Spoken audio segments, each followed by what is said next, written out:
Hi hello नमस्कार प्रिय मित्रांनो, अनोखी लाईफमध्ये तुमचं मनापासून खूप खूप छान छान आणि सदाबहार स्वागत आहे. ओके ठीक. तर आता आपली सुरू आहे आन्सर रायटिंग. यस यस और नो. Yes okay. तर आता 17, 18, 19, 20 म्हणजे हे जे काही 4 दिवसामध्ये तुम्हाला प्रश्न दिले होते त्याचं उत्तर सॅम्पल ते आपल्याला पाहायचं आहे. करूया सुरुवात. ओके. तर या 4 दिवशी कोणते टॉपिक होते तुम्हाला माहिती आहे तुम्ही पाहिला असाल, माहिती आहे तमा दाखवतो पहा. जास्त झालं का नाही. ओके. तर कोणते होते? संध्याकाळची कविता, भावनिक बुद्धिमत्ता, मराठी व्याकरण आणि प्रशासकीय शास्त्रातील नैतिकता हे प्रश्न दिलेले होते आणि तुम्हाला त्याचं उत्तर लिहा म्हटलं होतं. तुम्ही लिहिलात का नाही? लिहिला असाल, नसाल तर लिहा जरूर. ज्याला उत्तर लिहायचं आहे, ज्यांना पुढे जायचं आहे त्यांनी लिहिलं पाहिजे, पुढे गेलं पाहिजे. ओके ठीक आहे. तर आता करायची आपल्याला सुरुवात कशाची? या प्रश्नाचं उत्तर लिहिण्यासाठी. तत्पूर्वी याच्या अगोदरचे जे प्रश्न आहेत त्याचे उत्तर ऑलरेडी दिलेले आहेत आणि हे सीझन 2 आहे, सीझन 1 पण आहे, त्याचं उत्तर तुम्ही पाहू शकता. सेपरेट प्लेलिस्ट आहे, गो आणि पहा. ठीक.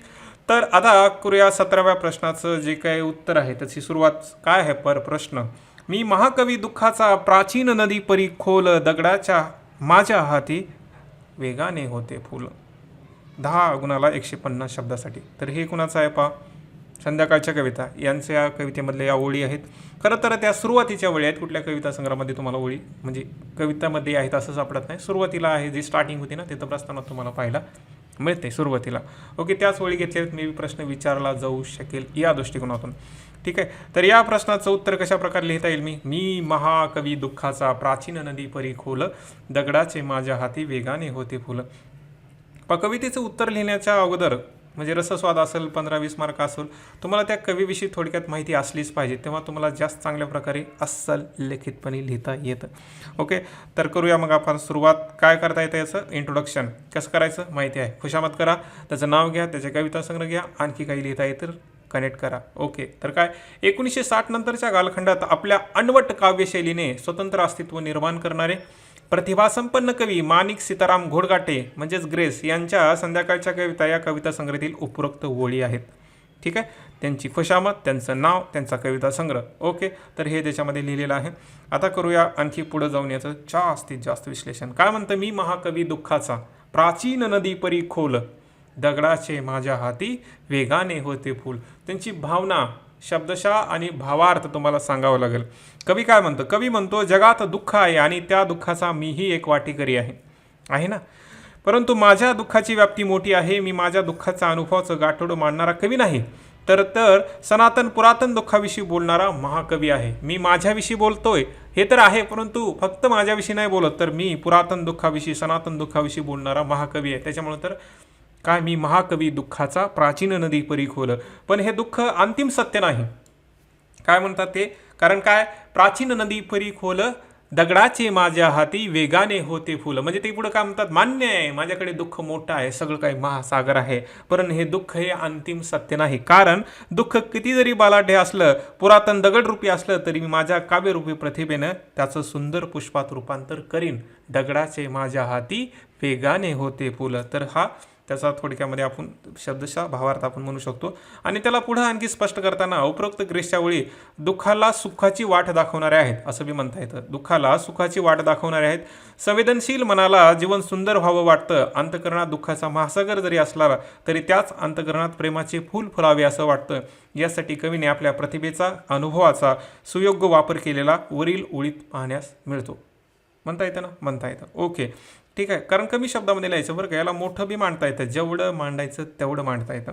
आणि शेवट कसं करता येईल मग? वेदना आणि संध्याकाळ यांचे नाते ओळखून कवी ग्रेस यांनी दुःखाचा असा सांभाळ केला आहे की आत्मसंवेदनेच्या अत्यंत तरल पातळीवर बालकवी जसे आपल्या मनात रेंगळतात, तोच उत्कट अनुभव ग्रेस यांच्या वरील ओळीत देत आहेत.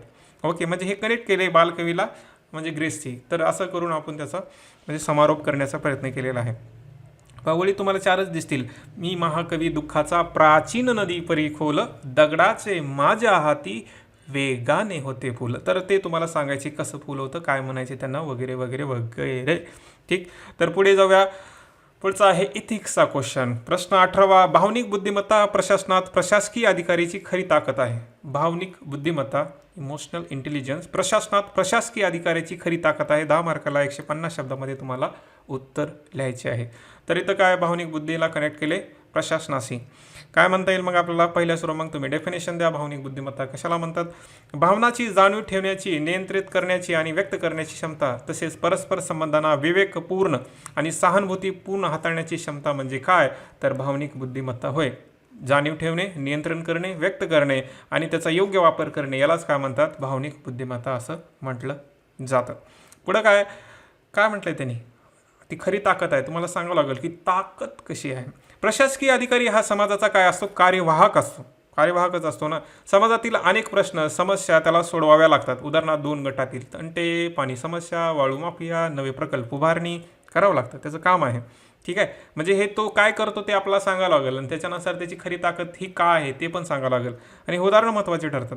अशा वेळी अधिकाऱ्याला राजकीय हस्तक्षेप, लोकांची वेगवेगळी मते किंवा इतर बाबीमुळे वैयक्तिक जीवनात त्रास होऊ शकतो किंवा सामाजिक जीवनात अस्थिरता निर्माण होते. अशा वेळी भावनिक बुद्धिमत्ता महत्त्वाची ठरते. होतं ना, जेव्हा निर्णय घेतो तेव्हा लोकांची विरोध मते, राजकीय हस्तक्षेप, व बरेच गोष्टी चालतात. त्याच्यामुळं जीवनात स्थिरता किंवा वैयक्तिक आणि सामाजिक जीवनासाठी भावनिक बुद्धिमत्ता महत्त्वाची ठरते. हे पहिल्या मुद्द्यामध्ये. त्याच्यानंतर ताकद कशी आहे हे पण सांगावं लागेल ना. भावनिकदृष्ट्या सदृढ असणारा अधिकारी कठीण परिस्थितीत भावनेच्या आहारी न जाता परिस्थितीचा योग्य विचार करून तथ्यानुसार विवेकाने निर्णय घेतो. तसे सामाजिक हित जपताना स्वतःची शांती ढळणार नाही याची काळजी घेतो. परंतु काही अधिकाऱ्यांना हे जमत नाही, त्यामुळे ते कधी भ्रष्टाचार करतात, कधी राजकीय हस्तक्षेपाला स्वीकारतात आणि वैयक्तिक जीवनातही अस्थिर असतात. म्हणजे काय? भावनिकदृष्ट्या सदृढ असणारा व्यक्ती काय करतो आणि नसणारा व्यक्ती काय करतो हे दुसऱ्या पॅरेग्राफमध्ये सांगितलं आहे. आणि आता आपला करायची त्याचा समारोप. म्हणजे प्रशासकीय अधिकाऱ्याचे कार्य हे आव्हानात्मक असते. येस, ऑब्विसली असतं ना. कार्य कसे असते? आव्हानात्मक असते. तसेच काही वेळा असुरक्षित तर काही वेळा जीव घेणं असतं ना. बऱ्याच वेळा तुम्ही पाहता. अशा वेळी कायदाही काही करू शकत नाही. त्यामुळे भावनिक सुदृढता हीच प्रशासनात प्रशासकीय अधिकाऱ्याची खरी ताकद आहे. बरोबर आहे ना. कुणीच काही करू शकत नाही तेव्हा तुम्हीच काहीतरी करू शकता. तुम्हीच काही करू शकता म्हणजे तुमच्या भावनेला कंट्रोल करून, बुद्धीचा वापर करून, विवेकानं तुम्हाला ते करावं लागतं, निर्णय घ्यावा लागतो. तेव्हा तुम्ही कुठंतरी स्थिर होऊ शकता. नाहीतर ते होरपळून जाणं, पुन्हा रडणं, काहीतरी होणं असं होतं. तर इथं तेच म्हणते की बाबा जिथं कायदाही काय काम करत नाही तिथं कोण कार्य करतं? तुमची भावनिक बुद्धिमत्ता म्हणजे सुदृढपणा. ठीक आहे. तर ते कार्य करतं. 151 शब्दामध्ये हे उत्तर लिहिलेलं आहे. चलो आगे बढ़ते हैं. पुढचा प्रश्न आहे 19वा मराठी साहित्याचा. इथं 15 झालं पहा आहे ना. हे 19 आहे. प्रश्न व्याकरणाचा आहे. व्याकरणाचा प्रश्न पहिले सुरू आला पहा. विभक्ती अर्थावरून मानावी का प्रत्यावरून या वादाचे समालोचन करा. 20 मार्काला तुम्हाला 300 शब्दामध्ये लिहायचं. आता विशेष काय माहिती आहे का? हा जो प्रश्न आहे ना हा बऱ्याच वेळा आलेला आहे. विभक्ती अर्थावरून मानावी की प्रत्यावरून मानावी. तर याचं उत्तर लिहिताना तुम्हाला व्याकरणाचं एक पुस्तक आहे पहा. मला आता हेरमेट नावाचं काहीतरी व्यक्ती आहे त्यांचे, तिथून तुम्ही घेऊ शकता. अमेझॉनवर उपलब्ध आहे. तेच खरेदी करा. त्याच्यातूनच UPSC प्रश्न म्हणजे त्याचं उत्तर सापडतं UPSCच्या प्रश्नाचं. त्याच्यानुसार येतील असं कसं म्हणू शकतो मी? मी कोण ज्ञानी वगैरे नाही ना. तर मी असं म्हणू शकतो की तिथून तुम्ही त्या प्रश्नाचे उत्तर कलेक्ट करू शकता. ओके. दुसरे जे प्रश्न पुस्तक आहे त्याच्यामध्ये तुम्हाला तसे उत्तर सापडणार नाही. तर प्रश्न काय? विभक्ती अर्थावरून मानावी का प्रत्यावरून मानावी या वादाचे समालोचन करा. पहिलं सुरू तर सांगा की विभक्ती म्हणजे काय? नाम व सर्वनाम यांच्या वाक्यातील क्रियापदाशी किंवा इतर शब्दाशी येणारे संबंध ज्या विकारांनी दाखवले जातात त्यांना काय म्हणतात? विभक्ती असं म्हणतात. नाम आणि सर्वनाम वाक्यामध्ये काय असतं? कर्ता, कर्म, क्रियापद असतो. म्हणजे आता ते कर्ता कोण असतं? नाम किंवा सर्वनाम. नामाचा क्रियापदाशी येणारा जो संबंध आहे किंवा इतर शब्दाशी जो येणारा संबंध आहे ज्या विकारांनी दर्शवला जातो त्याला काय म्हणतात? विभक्ती असे म्हणतात. तुम्ही पाहिला तर सला, नाते, यांना प्रथमा, द्वितीया जे प्रत्यय जोडले जातात ना त्यालाच विभक्ती म्हणतात. विभक्ती ओळखण्यासाठी अर्थ आणि प्रत्यय हे विशेष मानले जातात. पण यात वाद आहे तो खालीलप्रमाणे. जसं विचारले तसं जायचं पुढं. तर मग विभक्ती या प्रत्यावर मानावेत म्हणणाऱ्या व्याकरणकारांची मतं तुम्हाला द्यावी लागतील. वाद आहे तर दोघांची मतं सांगावे लागतील. तर पहिला मुद्दा काय म्हणतो? मूळ संस्कृत भाषेत प्रत्यावरून विभक्ती मानली आहेत आणि मराठीतील विभक्ती ही संस्कृतमधून आल्याने मराठीत ही प्रत्यावरून विभक्ती मानावी. त्यांचं म्हणणं असं आहे पहिल्या मुद्द्यामध्ये की मराठी भाषा ही संस्कृतपासून आलेली आहे. त्याचा अपभ्रंश कसं काय होणं आलेली आहेत आणि परंतु संस्कृतमध्ये प्रत्यय आहे तर तुम्ही मराठीमध्ये माना. तेच म्हणतात मूळ संस्कृत भाषेत आहेत म्हणून तुम्ही मराठीमध्ये माना. हा पहिला मुद्दा आहे प्रत्ययवाल्याचा. दुसरा मुद्दा काय आहे? वाक्यात शब्दाची जी रूपे होतात, वाक्यामध्ये शब्दाचं जे रूप होतं आणि समीर, समीरला, समीरसाठी, समीरसाठी, समीरपाशी हे जे होतं ना पुढचं जे रूप होतं ती प्रत्यय लागल्याने होतात. होतं ना साठी, त्याला. विभक्ती काय आहे? मग हा विकार आहे. विभक्ती विचार हा शब्द विचार आहे, त्याच्यामुळं हा वाक्य विचार नव्हे. त्याच्यामुळे ते म्हणे काय म्हणतात, त्या प्रत्ययानं जर वाक्य तयार होत असेल तर ते प्रत्यय महत्त्वाचे ठरतात. हा दुसरा मुद्दा आहे. तिसरा पहा, कारक व्यवस्था सदोष आहे. कारक व्यवस्था सदोष म्हणजे काय? याचा अर्थ काय आहे की जी अर्थावरून मानणारे आहे त्यांच्यामध्ये कारक व्यवस्था आहे. 6 प्रकारचे कारक असतात, तर त्याच्यामध्ये काही दोष आहेत असा हा तिसरा मुद्दा मांडलेला आहे या प्रत्ययवाल्यांनी. त्याच्यानंतर चौथा मुद्दा काय आहे? नाम सर्वनाम या शब्दाचा नेहमी क्रियापदाशी संबंध असतो असे नाही, तर तो इतर शब्दाशी असतो. उदाहरणार्थ मनाने मोकळा आमचा मुलगा. तर चौथा मुद्दा असा म्हटलाय पहा की वाक्यामध्ये नाम आणि सर्वनाम याचा संबंध इतर शब्दाशी असतो, परंतु जर क्रियापदाशी असेल तर अर्थाचा उल्लेख होतो. परंतु असं बी होतं की इतर शब्दासही पण आहे, त्याच्यामुळं हे जी काय आहे ते प्रत्यावर मानावं असं त्यांचं म्हणणं आहे. आता हे खूप जास्त डिटेल आहे, पण जेव्हा तुम्ही अभ्यास करता किंवा क्लास वगैरे केला असतात तर तिथं कळतं की हे काय म्हणताय नेमकं. आता इथं प्रश्नाचं उत्तर आहे. याचं एक्सप्लेन मोठं जास्त समजून गेलं की मग तुम्ही व्हिडिओ काही बघत नाही आणि कुणी पाहत नाही, त्याच्यामुळं कमी छोट्या शब्दामध्ये. ओके, पुढं काय? पाचवा मुद्दा काय? विभक्तीमध्ये अर्थ महत्त्वाचा असला तरी तो प्रत्ययाशिवाय व्यक्त होत नाही. ते असं म्हणतात पहा, अर्थ महत्त्वाचा आहे मान्य आहे, परंतु प्रत्ययाशिवाय व्यक्त होत नाही, त्याच्यामुळे विभक्ती प्रत्ययावरून मानावी. सहावा मुद्दा असा आहे पहा, एकच प्रत्यय भिन्न भिन्न अर्थाने येत असला तरी त्यामुळे विभक्तित्व नाकारणे योग्य नाही, ही विभक्तीची अपूर्ण अवस्था आहे. ते प्रत्यय जरी बार जसं की स बार येते, ला बार येते, तर ते बार येत असेल तरी तुम्ही विभक्ती नाही असं म्हणता येत नाही. कारण काय? त्याची अपूर्ण अवस्था आहे, विभक्ती आणखी पूर्ण झालेली नाही. तर असेही प्रत्ययवाले म्हणतात आणि या मुद्द्यावर म्हणतात की विभक्ती ही प्रत्ययावरून मांडली पाहिजे, प्रत्ययावरून मांडली पाहिजे असं त्यांचं म्हणणं आहे. पुढे लोक म्हणतात नाही नाही नाही, अर्थवाले म्हणतात की नाही, तुमचं खरं कसं असू शकता, आम्ही का खोटे आहोत का? मग त्यासाठी मग ते पुढचं म्हणतात, ते असं म्हणतात की व्युत्पत्तीचा आधार योग्य नाही. म्हणजे तुम्ही निर्मितीचा आधार दिलात पहिल्या सुरू, की बाबा काय म्हणतात, मराठी भाषा अपभ्रंशापासून म्हणजे संस्कृतपासून निर्माण वगैरे झाली आहे असं म्हणतात. पण हे अर्थवाले काय म्हणतात, खरं आहे तुमचं, परंतु पूर्णतः हा संस्कृतपासून नाही झाली, कारण संस्कृतपासून प्राकृत बनली, प्राकृतचं अपभ्रंश झालं, मग मराठी आली, असं झालेलं तिचं रूपांतर. म्हणजे थोडक्यात काय की मूळ संस्कृतपेक्षा जी आपली भाषा आहे थोडीशी वेगळी आहे, त्याच्यामुळं परंपरेचा आधार घेऊन असं म्हणणं की संस्कृतमध्ये प्रत्यय आहेत म्हणून तुम्ही मराठी माना, हे योग्य नाही असा पहिला मुद्दा मांडतात अर्थवाले म्हणतात की ती पुराण पद्धत सोडून द्या. आता काय चाललंय ते बघा. दुसरा मुद्दा पहा, विभक्तीमध्ये प्रत्ययापेक्षा अर्थाला महत्त्व आहे. अगोदर अर्थ नंतर प्रत्यय, म्हणून अर्थ महत्त्वाचा आहे, प्रत्यय गौण आहे. त्यांनी आपला मुद्दा मांडला आहे की ते म्हणतात की आम्हाला असं वाटतं की अर्थ महत्त्वाचा आहे, प्रत्यय गौण आहे. ओके, तर हा दुसरा मुद्दा. त्याच्यानंतर कारक महत्त्वाचे असल्याने कारक म्हणजे काय की ते अर्थ आहेत पहा, विभक्तीचे अर्थ. तर आता ही कारक व्यवस्था बरंच आहे ते, परंतु कारक महत्त्वाचे असल्याने त्याच्यावरून विभक्ती मांडली पाहिजेत आणि ते 6 प्रकारचं आहे, षष्टी आणि संबोधन नाही, तर ते मानू नये असा त्यांचा दुसरा मुद्दा आहे. ओके, चौथा मुद्दा काय? विभक्ती प्रत्यय लागणाऱ्या शब्दाशी परस्पराचा संबंध नसून तो क्रियापदाशी असतो. जसं ते उलटं म्हणतात ना, पहिल्या सुरू त्यांनी काय म्हटलं, प्रत्ययवाले काय म्हणतात, प्रत्येक गोष्ट क्रियापदाशी असेलच असं नाही. आता इकडे काय म्हणतात, ते प्रत्येक गोष्ट क्रियापदाशीच असते, हाच कारक संबंध होय आणि त्याच्यावरूनच विभक्ती ठरते असं त्यांचं म्हणणं आहे. पाचवा मुद्दा पहा, प्रत्यय व्यवस्था सदोष आहे. आता ते म्हणत होते प्रत्ययवाले की बा इकडं म्हणजे दोष आहे, आता हे म्हणतात तिकडं दोष आहे. प्रत्यय व्यवस्था सदोष असल्याने प्रत्ययावरून विभक्ती मानणे अडचणीचे आहे. एकच प्रत्यय भिन्न भिन्न अर्थ व्यक्त करतो, अशा वेळी अर्थाचे सहाय्य घ्यावं लागते.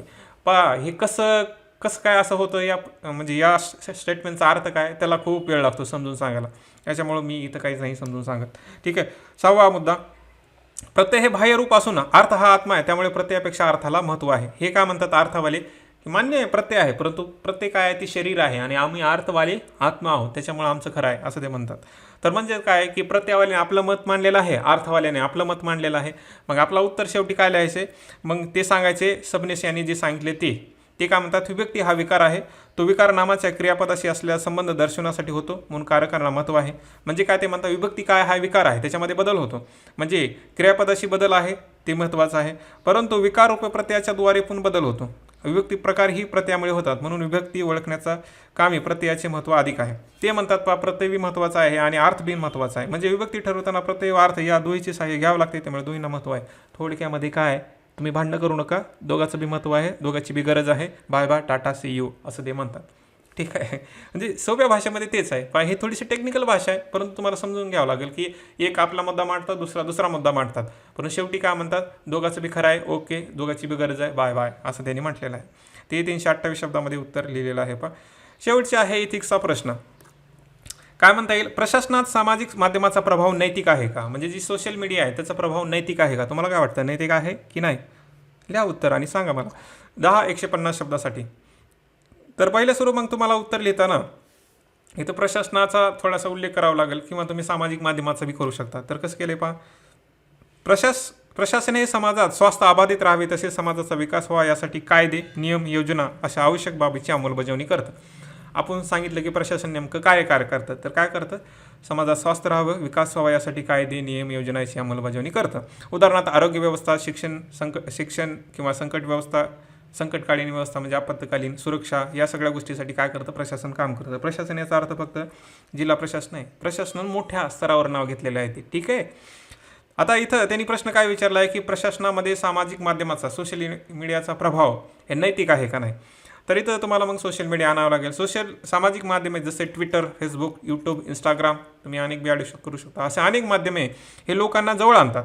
पहिलं तर फायदा सांगा त्याचा. बऱ्याच गोष्टीची देवाणघेवाण होते आणि हे जाळे जगभर पसरलेलं आहे. पण सामाजिक माध्यमे हे तथ्यापेक्षा मानवी भावनावर आरूढ झालेले आहेत. म्हणजे काय असतं, सोशल मीडियामध्ये काय जास्तीत जास्त तथ्य नसतं, म्हणजे पुरावा वगैरे काहीच नसतं, नुसती मानवी भावना. ह्याला वाटलं की त्याला लगेच प्रसारित करणे आणि शेअर करणे आणि कमेंट करणे वगैरे चालतं. म्हणजे तथ्य आहेत का, खरं आहे का, खोटा याची शहानिशा केली जात नाही. म्हणून आपण काय म्हटलं, तथ्यापेक्षा मानवी भावनेवर आरूढ झालेला आहे. जगातील कोणतीही घटना सत्य सोडून कोणत्या मार्गात स्वीकारेल हे सांगणे कठीण असतं ना. कधी हिंसा होईल, कधी आंदोलन होईल, कधी काय होईल हे सांगता येत नाही. सोशल मीडिया काय करेल ते. परंतु आणि प्रशासनात तथ्य आणि सत्य महत्त्वाचे ठरत आहेत. सोशल मीडिया काय करते, भावनावर कार्य करते, परंतु प्रशासनामध्ये तथ्य आणि सत्य महत्त्वाचे ठरतात, असं आपण पहिल्या पॅरेग्राफमध्ये म्हटलेलं आहे.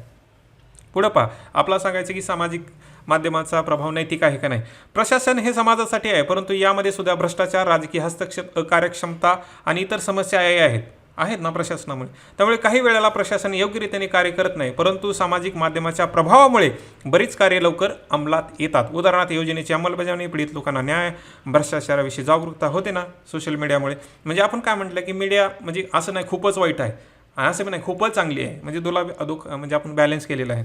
अशा प्रकारे सामाजिक माध्यमाचा प्रशासनावर प्रभाव काही दृष्टिकोनातून नैतिक आहे, काही दृष्टिकोनातून, परंतु सर्वथा नाही. यामुळे प्रशासनात अंतर्गत सुधारणा होणे समाजासाठी आवश्यक आहे, नैतिक आहे, कायदेशीरपणे सुद्धा गरजेचं आहे, असं 147 शब्दामध्ये आपण उत्तर लिहिलेलं आहे. तर इथं काय आपण बॅलन्स केले की बाबा नैतिक प्रभाव नैतिक आहे का, हां काही दृष्टिकोनातून आहे, परंतु सर्वथा नाही.